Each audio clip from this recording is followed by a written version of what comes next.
Tennessee's relocation industry would pay actual money to keep you from seeing this video, because these 8 things never make the brochure, and number 1 is the one that actually ends retirements. Once you realize that the state everybody calls a tax haven for retirees quietly runs one of the 2 highest sales tax rates in America and still charges you tax on groceries, you start asking some very uncomfortable questions about what else nobody mentioned. I moved through this state for months talking to people who had already made the move, and I asked all of them the same question. What do you wish somebody had told you first? Nobody said the scenery. Nobody said the taxes they'd read about. What I got instead was a bill that arrives every 4 to 6 years and nobody sees coming, a weather statistic where Tennessee leads the entire country, and a monthly number that can consume a paid-off house in under 2 years. If you'd rather hear it now than learn it later, hit that subscribe button now because we're counting all 8 down, and you do not want to miss number 1. Let's count it down. Number 8, you'll pay it at the register instead. When I first ran a real Tennessee budget line by line, the income tax savings were exactly as advertised. There is no state income tax here. The last piece of it, the old Hall tax on investment income, came fully off the books in 2021. Your Social Security, your pension, your IRA withdrawal, the state takes nothing. Then I looked at the bottom of a grocery receipt. Tennessee's state sales tax rate is 7%, tied for the highest state rate in the country, and local governments can add up to another 2.75% on top. The combined average lands around 9.5%, which puts this state first or second nationally, depending on the year and who's counting. And unlike most of the country, Tennessee taxes your groceries.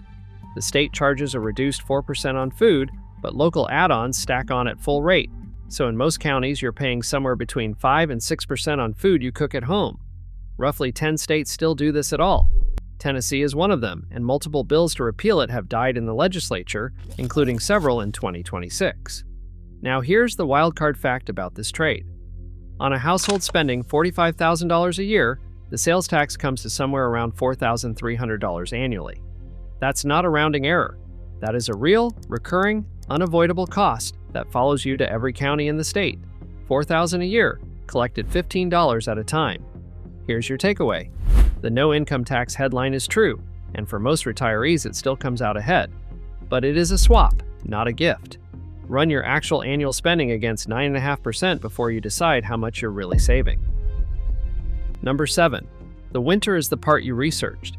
When I first started asking transplants what surprised them, I expected complaints about cold. I got the opposite, over and over, from people who had specifically moved here to escape a northern winter. They got the winter they wanted. Nobody warned them about July. Here's the thing about Tennessee summers that a temperature average completely fails to communicate. This state sits in a humid subtropical zone, and from roughly June through early September, the humidity does something the number on your phone doesn't capture. 90 degrees in Arizona and 90 degrees in Middle Tennessee are not the same experience, because here the air holds water and your body cannot shed heat the way it's designed to. That matters more at 72 than it did at 42. Heat tolerance declines with age, and a great many common medications, including blood pressure drugs, diuretics, and some antidepressants, interfere with how well you regulate temperature or how much fluid you retain. The people most affected by a Tennessee August are frequently the exact people who moved here to get away from a Minnesota January. Now here's the wildcard fact about this. Elevation is the free fix, and it's real. Getting up onto the Cumberland Plateau, roughly 1,800 to 2,000 feet, reliably takes several degrees off the same summer day compared to the valleys below. It costs nothing, it works every year, and it never stops working. Same state, different air. About 1,000 feet apart. There's a second cost too, and it shows up on paper. A long, humid summer means your air conditioning runs meaningfully in something like 5 or 6 months of the year across the middle and western parts of the state, and dehumidification is the expensive part of cooling. The people who moved up onto the plateau consistently report a shorter cooling season and a smaller bill for it, year after year, without doing anything differently. Here's your takeaway. Visit in the 3rd week of July, not in October. October will sell you anything. If a place still feels good on a wet afternoon in high summer, you've actually tested it. Number 6. The pollen. When I first heard somebody describe a car in a Tennessee spring, they used the word yellow, and I assumed it was an exaggeration. It is not an exaggeration. There is a stretch of most Aprils here when everything outdoors is coated in a visible film of tree pollen. And this is not a minor quality of life note, it's a health one. Tennessee cities land in the worse than average tier of the national allergy rankings year after year. Knoxville has held the #1 worst spot in the country in past reports, more than once. Chattanooga and Memphis regularly appear in the harder half of the list. The reason is geography as much as vegetation. Knoxville sits in a valley ringed by mountains, and that bowl traps pollen the same way it traps everything else. Now, here's the wildcard fact about this. The organizations tracking it report that pollen seasons across the country are getting longer and more intense, with some regions now seeing tree, grass, or weed pollen essentially year-round rather than in a defined season. The season that used to end is starting not to. And there's a second half to this that people miss entirely. Humidity means mold, and mold season doesn't follow the pollen calendar. It runs through the wet months and into the fall. So in much of Tennessee, you get a spring tree pollen wave, a summer grass wave, a ragweed wave in the fall, and mold layered across most of it. Somebody sensitive to all four categories doesn't get a clean quarter anywhere in the year. Here's your takeaway, and it's genuinely practical. If you or your spouse has asthma, COPD, or any serious respiratory condition, do not treat this as a footnote. Spend a spring here before you commit, and check how many board-certified allergists actually practice in the county you're considering. In rural Tennessee, the honest answer is sometimes none, and the nearest one is an hour each way. Number 5. The tornadoes come at night. When I first looked at Tennessee's severe weather profile, I expected the usual regional risk. What I found is a statistic where this state leads the entire nation, and not in a way anybody wants to lead. Tennessee is not in Tornado Alley, it's in Dixie Alley, the second tornado belt running across the southeast. And Dixie Alley works differently. It produces fewer tornadoes than the plains, but kills more people per storm for 4 compounding reasons. The storms come more often at night. The terrain is wooded and rolling, so you can't see one coming the way you can across Kansas. Rain frequently wraps around and hides the funnel entirely. And this region has the country's highest concentration of manufactured housing, which offers almost no protection at all. Now here's the wildcard fact about Tennessee specifically. More than 73% of this state's tornado deaths happen at night, the highest share in the United States. And peer-reviewed research has found nighttime tornadoes to be roughly 2.5 times deadlier than daytime ones, for the obvious reason that people are asleep. Nearly 3 out of 4. After dark. There's also no defined season here. Unlike the plains, Dixie Alley produces tornadoes year-round, including in December and January. Here's your takeaway, and it costs almost nothing.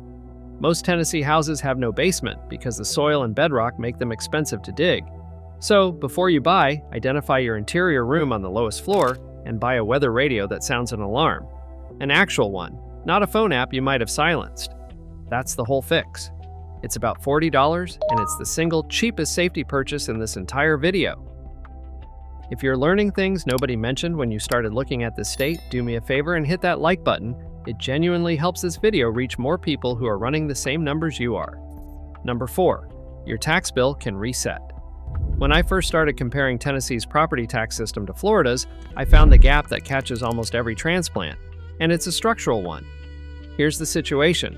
If you owned a homesteaded house in Florida, you had a cap holding your assessed value's growth to a few percent a year no matter what the market did. Over 20 years, that shield becomes enormous. It's the single biggest reason longtime Florida owners pay so much less than their neighbor who bought last spring. Tennessee has nothing like that. Tennessee's rates are genuinely low. The effective rate sits near the bottom nationally, a bit over 0.5%, and that part is completely real. But counties here reappraise on a cycle, typically every 4 to 6 years, and when they do, your assessed value moves to current market value. In a county where prices have run hard, that can be a meaningful jump arriving in one letter rather than spread across the years it actually happened in. There is a protection, and it's the reason I'm telling you this. Many Tennessee counties offer a tax freeze for homeowners 65 and up who fall under an income limit. And it works exactly as it sounds, locking the bill at the amount you owed the year you qualified. But it is not automatic. You have to apply. And in the counties that don't participate, it isn't available at all. Now, here's the wild card fact about this. The freeze income limits are set county by county and revised annually, and they're high enough that a household living on Social Security typically qualifies without difficulty, which means the people who most need this benefit are usually eligible for it and frequently never file. Free protection, unclaimed, because nobody sent a letter. Here's your takeaway. Before you close, call the county trustee's office and ask 2 things. When is the next reappraisal? And does this county run the tax freeze? 2 questions, 1 phone call, potentially thousands of dollars. Number 3, the day you stop driving. When I first sat with a couple who had been here 11 years, the wife said something that reorganized how I think about all of this.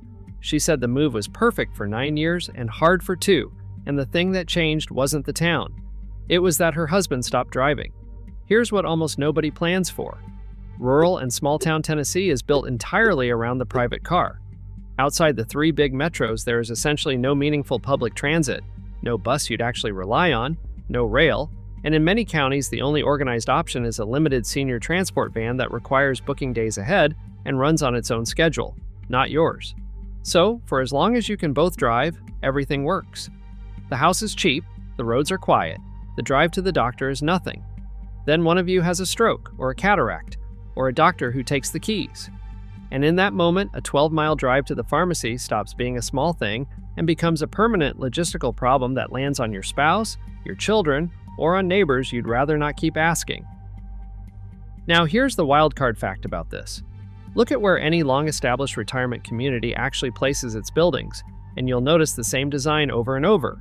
The clinic, the dining, the mail, and the shops sit within a walkable core.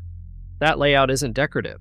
It's the industry quietly acknowledging that the car goes away and the life has to keep working after it does. They design for the second decade. Most buyers only picture the first. Here's the takeaway, and it's the most useful test in this video. Stand at any house you're considering and ask what you could reach on foot, or by a 10-minute ride somebody would actually give you. If the honest answer is nothing, you are betting your independence on staying able to drive, and that's a bet nobody wins forever. Number 2, the gap before Medicare. When I first started hearing people describe the hardest part of their move, it came from a specific group, everybody who retired before 65. Because Tennessee has a coverage situation most transplants have never had to think about. Tennessee did not expand Medicaid. TennCare's eligibility rules are considerably narrower than in expansion states, and health policy analysts and hospital groups routinely name that decision as the leading reason this state has seen the highest number of rural hospital closures per capita in the nation since 2010. That has 2 effects on you, and they're different. The first is direct. If you retire at 62, you have 3 years before Medicare, and you're buying that coverage on the individual marketplace. Depending on your income and the subsidy rules in effect that year, those premiums can be one of the largest line items in your entire budget, occasionally larger than the mortgage you just eliminated. People plan the house purchase down to the dollar and then discover this gap in the last month. 3 years. Fully exposed. The second effect is structural, and it applies at every age. When a state's rural hospitals run this thin financially, the risk isn't only that one closes, it's that services get trimmed first, such as the labor and delivery unit, the cardiac program, and the overnight staffing, while the building stays open and looks unchanged from the parking lot. Now, here's the wildcard fact about this.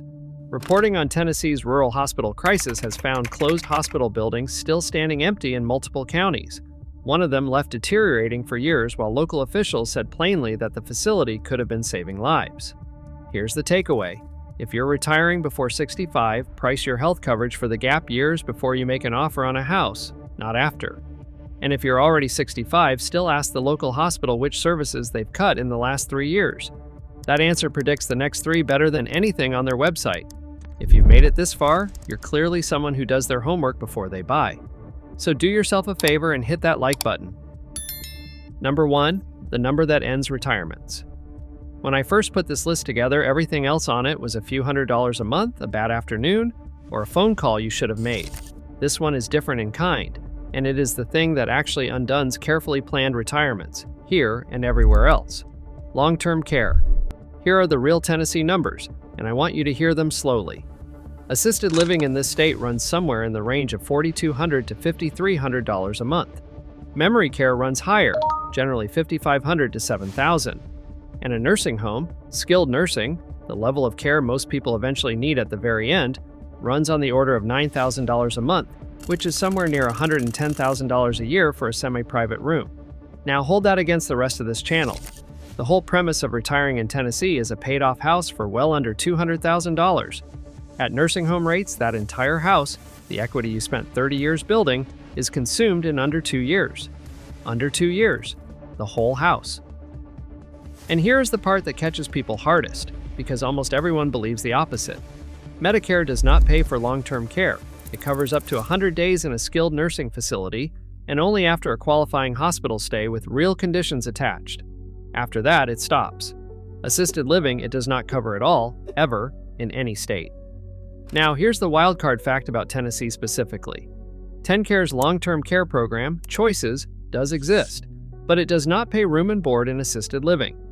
Group 2 can fund the care services for eligible seniors while you pay the room and board yourself, and that group is capped, waitlisted, and not accepted by most Tennessee facilities. A safety net that is real on paper and hard to stand on. And the good news buried in all this is that Tennessee is genuinely cheaper than most of the country for this care. The national median for assisted living runs around $6,000 a month. Tennessee comes in meaningfully below it. If this is going to happen to you anyway, and for a large share of people something like it eventually does, happening here costs less than happening almost anywhere else. That is a real argument for this state. It's just not the argument anybody makes in a relocation video. And honestly, of everything on this list, it's the one I'd want somebody to have told me first. Every item here is a fact, and not one of them is a reason to stay away. Tennessee is still one of the best value places to retire in this country, and I've spent months making videos saying exactly that. But there's a pattern running through all 8 of these, and it's worth saying plainly. Every single one is a second-decade problem. The sales tax compounds slowly. The heat matters more each year. The tax reappraisal comes on a cycle. The driving stops eventually. The care costs arrive at the end. And people shop for retirement by picturing the first year, the porch, the lake, the mortgage that finally disappeared. Year 1 sells the house. Year 12 tests the decision. So plan for both. Pick a town with a hospital and something within walking distance. Get up in elevation if the heat is a concern. Call the county trustee about the freeze. Price the care you hope you never need. Do those things and Tennessee will very likely be the best financial decision of your life, which is exactly what it was for most of the people who told me all this. If this told you something the brochures didn't, subscribe and hit that bell so you don't miss the next one. And drop a comment telling me which of these 8 caught you off guard. If you already retired here, tell me the one thing you wish you'd known. That comment does more good for the next person than anything I can say from here. If this one hits 10,000 likes, I'll do a part 2 on the 8 things people told me they were glad nobody talked them out of. I'll see you in the next.